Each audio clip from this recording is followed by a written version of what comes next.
तो गुल्ली क्यों किया? तो गुल्ली क्यों किया? गुल्ली क्यों किया?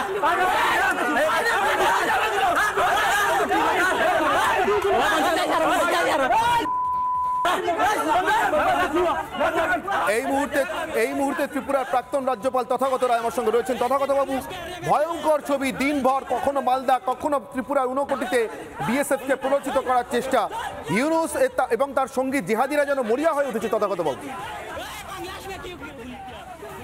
হ্যাঁ, ত্রিপুরার যে সমতল অংশগুলো আছে সেখান থেকে বাংলাদেশের মাঝখানে কোনো স্বাভাবিক সীমারেখা নেই, অর্থাৎ নদী বা খাড়ি বা পাহাড় ওই ধরনের কিছু নেই। ফলে যদি কোনো কাঁটাতার বা ওরকম ধরনের বাধা না থাকে তাহলে বাংলাদেশিদের ভারতে ঢুকে পড়তে কোনো অসুবিধে নেই। আগে বাংলাদেশিরা ত্রিপুরা দিয়ে আসতো না, কারণ ত্রিপুরা এমনি একটা দূরবর্তী রাজ্য, সেখান থেকে এসে তারপরে দিল্লি টিল্লি যাওয়া কঠিন কাজ। কিন্তু এখন ত্রিপুরা ব্রডগেজে কানেক্টেড হয়ে যাবার ফলে এদের খুব সুবিধা হয়েছে। এরা তো সাবরুম পর্যন্ত রেল চলে যাচ্ছে, যেটা ঢুকে পড়ে এই করবে। এখন যেটা হচ্ছে সেটা তো স্পষ্টতই বিএসএফ কে প্ররোচনা দেওয়ার চেষ্টা। এই যেটা হচ্ছে যে ওই ওখানে ঢুকবার চেষ্টা করছে আর সবসময় চাইছে যে বিএসএফ এটা গুলি চালিয়ে, আর গুলি চালালেই ইউনুস মিয়া একেবারে লুকি তুলে লাভ দেবে যে দেখো এই প্রবল প্রতাপান্বিত ভারত এই ক্ষুদ্র প্রতিবেশী বাংলাদেশি লোকেদের উপর গুলি চালাচ্ছে, এই গরিব লোকগুলোর উপর গুলি চালাচ্ছে, এই সমস্ত কথা চালিয়ে দেবে। সেই জন্য বিএসএফ তাদের ধাক্কা দিয়ে করছে এবং প্ররোচনায় পা দিচ্ছে না। এইটাই হচ্ছে সংক্ষেপে পরিস্থিতি, আমি যতদূর এখান থেকে বুঝতে পারছি। অনেক ধন্যবাদ তথাগত বাবু আমাদের সঙ্গে কথা বলবার জন্য। ত্রিপুরার প্রাক্তন রাজ্যপাল তথাগত রায় আমাদের সঙ্গে ছিলেন। এই মুহূর্তে অভিনেতা রুদ্রনীল ঘোষ আমাদের সঙ্গে রয়েছেন। রুদ্রনীল ঘোষ একই সঙ্গে বিজেপি নেতা, বিজেপির পক্ষ থেকে এবং একজন সমাজ সচেতন নাগরিক হিসেবে রুদ্রনীল, আপনি কিভাবে দেখছেন পরপর এই ঘটনাগুলোকে? একদিকে মালদায় সরাসরি বিজেপি ত্রিপুরার ঊনকোটিতে বিডিআর দর্শক লেলিয়ে দিচ্ছে চোরাচালানকারীদের, পাচারকারীদের, শুধুমাত্র বিএসএফকে উত্তেজিত করবার জন্য একটা গুলি, ভারতের পক্ষ থেকে একটা গুলি যেন ইউনুসের ভীষণ জরুরি হয়ে পড়েছে ক্ষমতায় টিকে থাকার জন্য। রুদ্রনীল, দেখুন, এই বিভেদের যে চক্রান্ত সেইটাকেই বড় করে তুলে উস্কানিমূলক বক্তব্য বারবার কিন্তু বাংলাদেশের পক্ষ থেকে আসছে। আবার বলছি, যদিও এটা বাংলাদেশের 100% মানুষের কথা নয়, যে কথা 20% মানুষ মিডিয়ার মাধ্যমে নিজেদের ইতিহাসকে মুছে দেওয়ার চেষ্টা করছেন, ভারতবর্ষের অবদানকে অস্বীকার করার চেষ্টা করছেন, যে ভারত না থাকলে বাংলাদেশ এবং বাংলাদেশি এই শব্দগুলোই জন্মাতো না। তারা লুঙ্গি পরে ভারত দখল, কলকাতা দখল, এই সমস্ত কথার উস্কানি দিচ্ছেন এবং ভারত এবং বাংলাদেশের সব মানুষ এটা জানেন, যারা উস্কানি দিচ্ছেন, যারা ভারত বিরোধী কথাবার্তা বলছেন, তারাও জানেন কিন্তু যে এই মুহূর্তে ভারত যদি একটু অন্যদিকে মুখ ফেরায়, বিদ্যুৎ যোগাযোগ ব্যবস্থা দিয়েও অন্তত বাংলাদেশ অর্ধেক অন্ধকার হয়ে যাবে যদি ভারত না চায়। তো এমন একটা পরিবেশে উগ্র মুসলিম মৌলবাদী যে শক্তিগুলো পাকিস্তান এবং তারপর বাংলাদেশে মাথাচাড়া দিচ্ছে এবং পশ্চিমবঙ্গের একটা অংশের মুসলিম নেতারা এটাকে জড়ো করবার চেষ্টা করছেন, তাদের প্রত্যেকটা সময় দেখতে পাওয়া গেছে যে বাংলাদেশি যোগাযোগটা স্পষ্ট। আজকেই যখন আমরা এই কথা বলছি, ঊনকোটিতে ত্রিপুরায় যে ঘটনা ঘটেছে, জোর করে উত্তক্ত করা আমাদের বিএসএফদের, যেন তারা তাদের ডিউটি পালন করতে গিয়েও যেন তারা একটা গুলি চালাতে বাধ্য হন। ঠিক তেমনই কিন্তু যদি আপনারা দেখেন আজকের খবর, মালদায় যেখানে ভারত বাংলাদেশ কাঁটাতার দিতে চাইছে বর্ডার সিকিউরিটি ফোর্স বিএসএফ, সেখানে বিডিআর বাংলাদেশের সেনাবাহিনী তারা কাঁটাতার দিতে দিচ্ছে না। অর্থাৎ বিভিন্ন রকম ভাবে উস্কানি, আমার দেশে আমি কাঁটাতার দেব যাতে না খেতে পাওয়া বাংলাদেশের লোকজন এখানে না ঢুকে পড়তে পারে অবৈধ উপায়ে বা তৃণমূলের হাত ধরে না তারা ভারতের নাগরিকের মিথ্যে কার্ড পাসপোর্ট পেয়ে যায়। সেই জায়গায় যখন পরিষ্কার জোর করে বিএসএফ এর ঘাড়ে দোষ দেওয়ার চেষ্টা করছে, সেই সময় বাংলাদেশের দিক থেকেও কিন্তু চাওয়া হচ্ছে যে একটা অশান্তিতে ভারত রেগে যাক।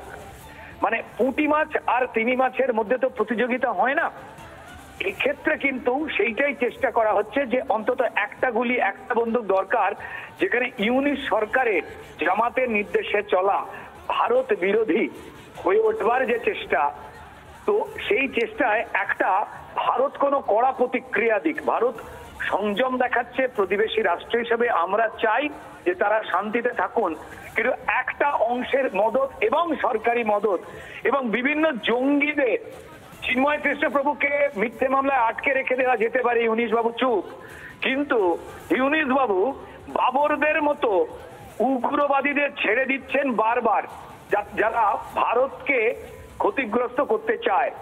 ওনাদের দেশের সেনা কর্তা তিনি বারবার বোঝাবার চেষ্টা করছেন ইউনিশ সাহেবদের এবং বাংলাদেশের অস্থির জনতাকে, যারা ইতিহাসকে ভুলতে চায়, তাদের বোঝাবার চেষ্টা করছেন যে ভারতের ক্ষমতা কতটা, ভারত চাইলে কি কি করতে পারে, এবং ভদ্র ভাষায় তিনি বলতে চেয়েছেন একে অপরের প্রতি যেন সঠিক আচরণ। কিন্তু যে দেশে চাল ডাল, নুন, পেঁয়াজ, তেল, ডিমের দাম যোগান দিতে পারছেন না, তারা অন্যরকম ভাবে অস্থিরতা করতে চাইছেন।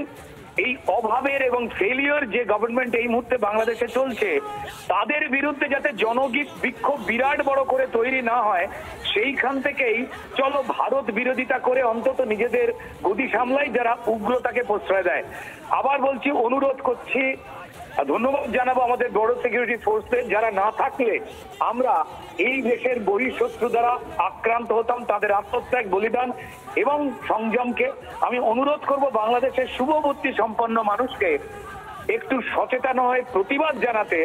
আপনাদের বাংলাদেশকে রিপ্রেজেন্ট করতে গিয়ে যে ধরনের কয়েক ধরনের মানুষ অদ্ভুত অদ্ভুত কথা বিভিন্ন মিডিয়ায় বলছে, ঠিক, এবং পৃথিবীতে যেখানে সৌদি আরব অব্দি এসে বলছেন যে আপনাদের দেশে সংখ্যালঘু পীড়ন হয়, একটা মুসলিম দেশ এসে বলছেন কৈফিয়ত দিন, সেখানে তারা ভারতীয় চ্যানেলকে, রিপাবলিক সমেত নানান চ্যানেলকে তারা মিথ্যেবাদী বলবার চেষ্টা করে নিজেদের যে ভুলটাকে ঢাকবার চেষ্টা করছেন।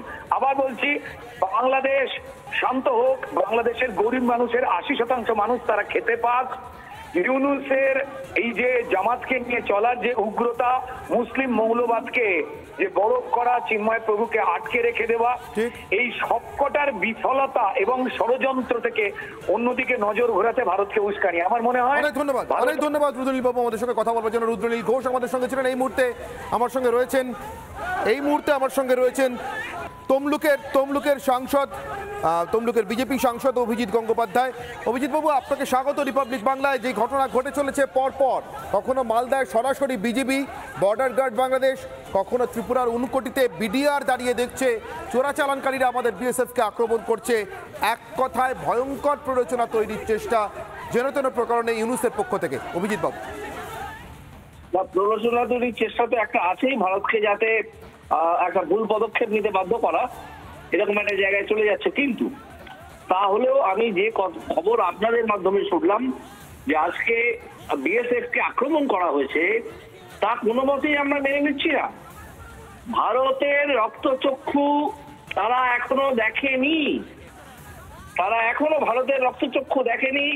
এবার হয়তো সময় আসছে সেই রক্তচক্ষু দেখাবার। এই যদি হয়ে থাকে, আমাদের আধা সেনাবাহিনী বিএসএফ তাকে যদি আক্রমণ করা হয়ে থাকে, তাহলে আমরা ধরে নেব এই আক্রমণ ভারতবর্ষের ওপর আক্রমণ, এবং এর আমরা বিহিত চাই। আমরা ভারতের জাতীয়তাবাদী নাগরিক, আমরা এর বিহিত চাই।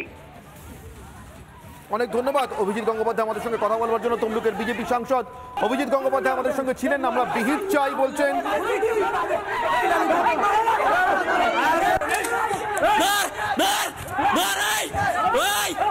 गुल्ले क्यों मारा तू? गुल्ले क्यों मारा? गुल्ले क्यों मारा? गुल्ले क्यों करा? गुल्ले क्यों करा? ओए गुल्ले क्यों मारा?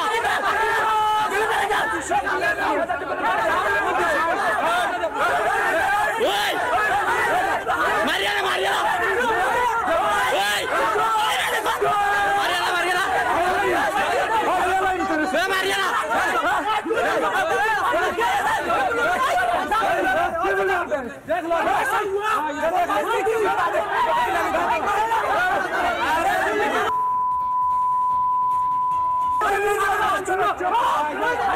गोली क्यों तो गोली क्यों किया तो गोली क्यों किया गोली क्यों किया নানা ধরনের কন্টেন্ট দেখার জন্য লাইক করুন, শেয়ার করুন আমাদের ফেসবুক পেজ, সাবস্ক্রাইব করুন আমাদের ইউটিউব চ্যানেল। পাশাপাশি অন্যান্য ব্রেকিং নিউজের জন্য অবশ্যই চোখ রাখুন রিপাবলিক বাংলায়।